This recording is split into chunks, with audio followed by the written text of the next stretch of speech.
अजित पवार गटाला राष्ट्रवादी काँग्रेस मूळ पक्ष म्हणून मान्यता मिळाल्याने शरद पवार गटाची निदर्शने.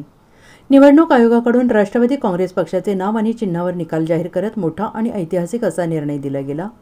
निवडणूक आयोगाने उपमुख्यमंत्री अजित पवार यांच्या गटाला राष्ट्रवादी काँग्रेस पक्षाचं नाव आणि घड्याळ चिन्ह दिलं आहे. केंद्रीय निवडणूक आयोगाच्या या निर्णयाने आता शरद पवार गट चांगलाच आक्रमक झाल्याचं पाहायला मिळतंय. मुंबईतील राष्ट्रवादी प्रदेश कार्यालयाबाहेर अजित पवार गटाच्या पदाधिकाऱ्यांनी निवडणूक आयोगाच्या विरोधात निदर्शने केली. यावेळी शरद पवारांच्या समर्थनार्थ तसेच उपमुख्यमंत्री अजित पवार गटाच्या विरोधात जोरदार घोषणाबाजी कार्यकर्त्यांनी केली. निवडणूक आयोग भाजपाची बटीक झालेली आहे. पक्ष आणि चिन्ह गेलं असलं तरी पक्षाचा बाप एकच आहे, अशी प्रतिक्रिया अमोल मातेले यांनी दिलेली आहे. सोनिया गांधींचा विदेशी मुद्दा घेऊन हा राष्ट्रवादी काँग्रेस पक्षाची 1999 साली स्थापना झाली होती. पण आज तोच पक्ष आज शरद पवारांकडे न जाता अजित पवारांकडे गेलात आणि तुम्ही गेले 10 ते 12 वर्ष राष्ट्रवादी विद्यार्थी संघटनेचे अध्यक्ष होतात, आता युवक अध्यक्ष आहेत. पण आता तुमचा पक्ष आता तुमचा राहिला नाही तर तो अजित पवारांचा राहिला. काय नक्की भावना आहे तुमच्या? आपण जर पाहिलं असेल, हे तानाशाही सरकार आल्यापासून वारंवार लोकशाहीची हत्या होते. निवडणूक आयोग ही स्वायत्त संस्था होती असं पुस्तकातून शिकवलं जात होतं. परंतु 2014 पासून निवडणूक आयोग भारतीय जनता पार्टीची बटीक झालेली आहे आणि काल जो निकाल दिला हा अनपेक्षित निकाल आहे.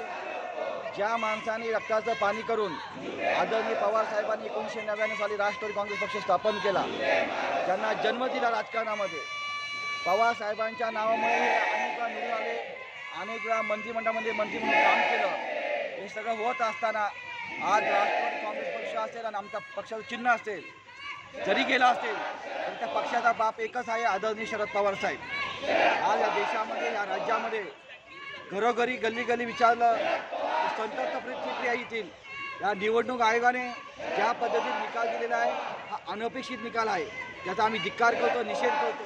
म्हणून आज राष्ट्रवादी काँग्रेस पक्षाचे हजारो संख्येने या ठिकाणी आंदोलन करण्यासाठी आम्ही बसलेलो आहोत. आम्हाला परवा नाही आहे, आम्ही जनतेच्या न्यायालयामध्ये जाऊ, न्याय मागू, पुन्हा आम्ही लोकांच्या सेवेसाठी पुन्हा येऊ.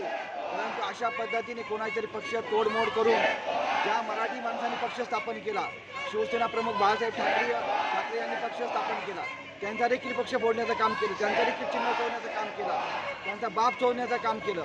आज देखील त्याच पद्धतीने राष्ट्रवादी काँग्रेस पक्ष स्थापन केला, तो आदरणीय पवार साहेबांनी, या मराठी माणसांनी 25 वर्षामध्ये पक्ष रुजवला, वाढवला आणि त्याच्या आज यांनी फोडण्याचं काम केलं, तोडण्याचं काम केलं. हे बुरटी आहेत, हे पळकुटी आहेत, यांच्यामध्ये हिंमत नाही आहे. जर तुमच्यामध्ये हिंमत होत स्वतःला पक्ष स्थापन करायचं होता, सत्तेमध्ये यायचं होतं, पण कुणाच्या तरी नपसुखांच्या मांडीवर जाऊन बसण्याचं काम यांनी केलेलं आहे. हे जे सगळे पैदा केलेले आहे हे आदरणीय पवार साहेबांची देण आहे. जरी आज आमचा पक्ष गेला असेल, आमचं चिन्ह गेला असेल तरी बेहतर पुन्हा आमचा पक्ष उभा करू, पुन्हा आम्ही आमच्या आमदार आणू, आमचे खासदार आणू, पुन्हा पक्ष उभा करू आणि महाराष्ट्र जनतेची आम्ही सेवा करू. विद्यार्थी दशेपासून तुम्ही या पक्षात होता, त्या चिन्हासोबत काम केला, त्या पक्षासोबत केला. तुमच्या वैयक्तिक भावना काय आहेत की ज्या चिन्हासाठी, ज्या पक्षासाठी आपण विद्यार्थी दशेपासून काम करण्यात आलो, आज तो पक्ष आता तुमचा नाही? काल जरी निवडणूक आयोगाने हा निकाल दिला असेल त्याचा आम्ही निषेध केलेला आहे. आम्हाला हा निकाल आम्ही याच्याविरुद्ध दाद मागणार, सुप्रीम कोर्टामध्ये आम्ही याचिका दाखल करू. आम्हाला सुप्रीम कोर्टावर विश्वास आहे. आपण जर पाहिलं असेल, अजित पवारांच्या मित्रमंडळाने बोगस ॲफिडेव्हिट देऊन निवडणूक आयोगाने सिद्ध झाला असताना देखील त्यांच्या बाजूने पक्ष दिला जातो, त्यांना चिन्ह दिलं जातं. म्हणजे आपली न्यायालयीन प्रक्रिया कुठे चाललेली आहे यावर विश्वास नाही. म्हणून सुप्रीम कोर्टामध्ये आम्ही दाद मागू, सुप्रीम कोर्टामध्ये दाखवून देऊ. जे शपथपत्र आहेत ते कार्यकर्त्यांनी, बूथ कमिटी, वार्ड अध्यक्ष, गाव पातळीवरचे अध्यक्ष आहेत त्यांनी बनवून दिलेले आहेत, भरून दिलेले आहेत. हे हजारो संख्येने, लाखो संख्येने आमचे शपथपत्र दिलेले आहेत, त्यांच्याकडे बोगस दिलेले नाही. आणि जर बोगसगिरीच्या बाजून निकाल लागत असेल तर लोकशाहीची पूर्णपणे हत्या आहे. Bureau report, SBN Marathi, Mumbai.